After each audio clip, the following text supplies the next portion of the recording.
दोस्तों, सहारा से संबंधित आरटीआई के द्वारा कुछ ऐसी मामलाएं सामने आ रहा है जिसमें सरकारी संस्थाएं सीधा पल्ला झाड़ लेता है कि मुझे मालूम नहीं, जबकि आरटीआई के द्वारा यह प्रावधान किया गया था कि आम जनता को यह अधिकार है कि वह सरकार के कामकाजों को और सरकार किस तरीके से चल रही है, सरकार में कहाँ गड़बड़ियाँ हो रही है, इसकी सूचना के अधिकार के द्वारा उसे जानकारी प्राप्त करने के अधिकार था। लेकिन जिस ढंग से 2014 के बाद मोदी जी आए और 16 में एक कानून आरटीआई पर संशोधन कर इस कानून को आरटीआई के यानी सूचना के अधिकार को जिस ढंग से भोथरा करने का काम किए वह सर्वविदित है।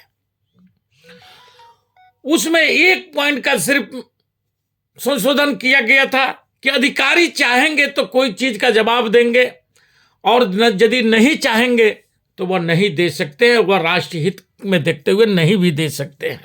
यहीं पर अब खेल शुरू होता है आरटीआई का, और आरटीआई जिस ढंग से अपना काम करने लगा कि आप विगत 10 वर्षों में आप देखेंगे कि आरटीआई के द्वारा यदि आप किसी भी तरीके की मांग करते हैं तो उसमें कहीं ना कहीं गोल मोल करके जवाब दे दी जाती है, लेकिन आपका वह सही सूचनाएं प्राप्त नहीं हो पाती है। और उसमें बार बार ऐसा ही संशोधन होता। अभी हाल के दिनों में ही एक संशोधन फिर हुआ है कि व्यक्तिगत सूचनाएं किसी को नहीं दी जाएगी। इस पर भी बहुत हो हल्ला विपक्षी पार्टियां कर रही है। लेकिन अब आते हैं हम सहारा पर, जो सहारा का आरटीआई से सहारा के संबंध में जो सूचना प्राप्त हुई कि जो सहारा जमीनें धराधर बेचते जा रही है, क्योंकि इनकी जमीनें हर राज्यों में थी, बहुत बड़ी कंपनी बन चुका था जनता के पैसे से, और वे जमीनें जैसे अभी आपका मध्य प्रदेश का ही मामला आया है सागर का, जहां पर उस जमीन को भोपाल की तरह सागर में भी बहुत बड़ी गड़बड़ी की गई है। 184 करोड़ रुपये की जमीन की बिक्री, मतलब ये 184 करोड़ रुपया, मैं आपको ये बतलाना चाह रहा हूं कि ये उसका वैल्यूएशन करा करके सहारा ने सेबी में जमा किया था कि ये इतना रुपया का हमारा ये जमीन है, और उसकी बिक्री 14 करोड़ रुपया में दिखाई जा रही है। और बेचने के बाद भी उस चीज की जानकारी सेबी को नहीं दी गई है, क्योंकि यह भी बात आरटीआई में खुलासा हुआ है। और आरटीआई में कोई आम लोग नहीं बल्कि दैनिक भास्कर के जांच पड़ताल टीम ने की है, मांगी थी, और वहां पर सेबी का यह जवाब आता है कि मुझे जानकारी नहीं है। इस कहानी की पूरी बातें आपको मैं इस तरह कैसे समझा देता हूं कि सहारा की 184 करोड़ की जमीन 14 करोड़ में बेची, जिसे चेक से कभी भुगतान नहीं, उससे भी रजिस्ट्री मध्य प्रदेश में सहारा समूह के बहुमूल्य जमीनों की सस्ते दामों में खरीदने और भुगतान में अनियमितता का बड़ा खुलासा हुआ है। पहले जो भोपाल में हुआ था, भाजपा का विधायक संजय पाठक के परिवार की कंपनियों ने भोपाल, जबलपुर एवं कटनी में सहारा की करोड़ों की जमीन सस्ते दामों में खरीद ली। यही खेल सागर में हुआ।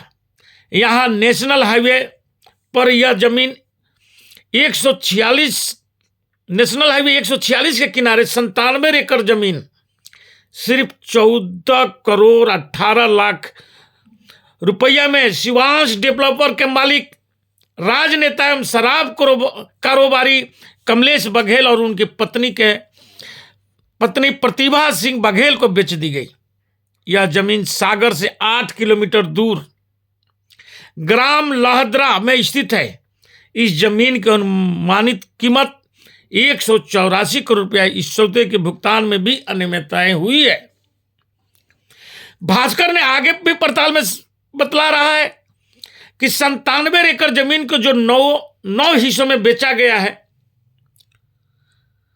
वह सहारा के 10 सब्सिडरी कंपनियां जो है, क्योंकि सहारा ने अनेक सब्सिडियरी कंपनी बनाकर रखा था और अलग अलग जगहों पर उसी नाम पर जमीनें खरीदा था और उसी को दिखा दिखा करके जनता से पैसा वसूला था। जिन्हें यह जमीन 2022 और 23 के बीच बघेल और उनकी पत्नी के बेची गई थी।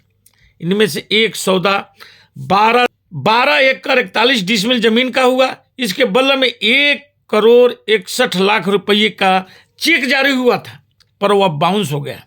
इसके बावजूद जमीन बघेल संपत्ति की सौंप दी गई। कई चेक ऐसे थे जो सौदा पूरा होने के 5 महीने बाद क्लियर हुए। ऐसे में सवाल उठता है कि क्या सहारा ने बघेल को यह जमीन मुफ्त में दे दी या फिर ब्लैक में भुगतान किया गया ताकि सेबी में जमा नहीं करना पड़ेगा।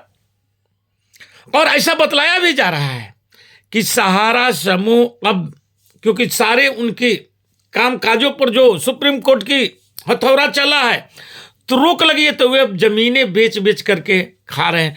लेकिन दूसरी तरफ वह सेबी में लिखित में दिए हैं कि जो 15,000 करोड़ रुपया जो जमा किए थे, जो कि शुरू के 2012 में सुप्रीम कोर्ट ने जो आदेश दिया था, जो गलत ढंगों से 24,000 करोड़ रुपया प्लस 15% इंटरेस्ट के साथ में लौटाने की जो बात हुई थी, और जिसके लिए सहारा श्री ने 15,000 करोड़ रुपया ही सेबी में जमा कराए थे और बाकी पैसे के में वह लिखित में दिए थे कि हम जमीन बिक्री कर करके देंगे।